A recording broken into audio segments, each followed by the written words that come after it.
ولا تقتلوا انفسکم، سوسائڈ مت کرو، یہ ہے یہ آیت، ولا تقتلوا انفسکم، اپنے آپ کو قتل مت کرو۔ اگر تمہیں دنیا ساری چھوڑ رہی ہے، ماں باپ چھوڑ رہے، تمہارے ہسبینڈ وائف چھوڑ رہا ہے، تمہیں بچے چھوڑ رہے، تمہیں سب چھوڑ رہے، لیکن اپنا رب تو تمہیں کبھی نہیں چھوڑے گا نا۔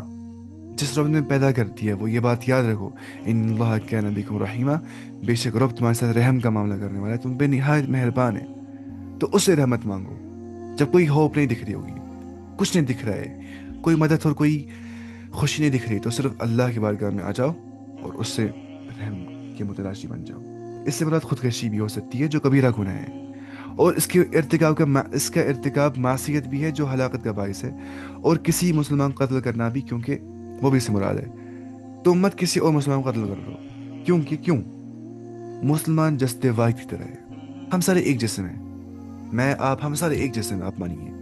اگر مجھے تکلیف ہو جائے گی نا، بعضوں کو تکلیف ہونی چاہیے آپ کو بھی، کیونکہ حدیث میں آ گیا مثل المؤمنین فی توادہم وتراحمہم وتعاطفہم، مسلمانوں کو مثال مثل فی توادہم، آپس میں محبت کرنے کے اندر، وتراحمہم، آپس میں رحم کرنے کے اندر، کمپیشن کے اندر، وتعاطفہم، آپس میں جو ایمپیتھی اور سمپیتھی کے اندر، ایسی ہے کہ مثل الجسد، ایک جسم کی مانند، اذا اشتکى منه عضو تداعى له سائر الجسد بالسحر والحمى، کہ اگر باڈی کے کسی ایک پارٹ میں درد ہو جاتا ہے، دانت میں درد ہے، اب کہاں چڑھتا ہے فیور؟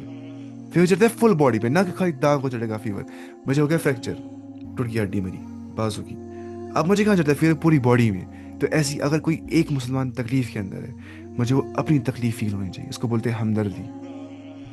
تو اگر میں کسی کو مار رہا ہوں، میں اپنے آپ کو مار رہا ہوں، مجھے ایسے سوچنا ہے کہ یہ میرا ہی پارٹ ہے، میرا جز ہے۔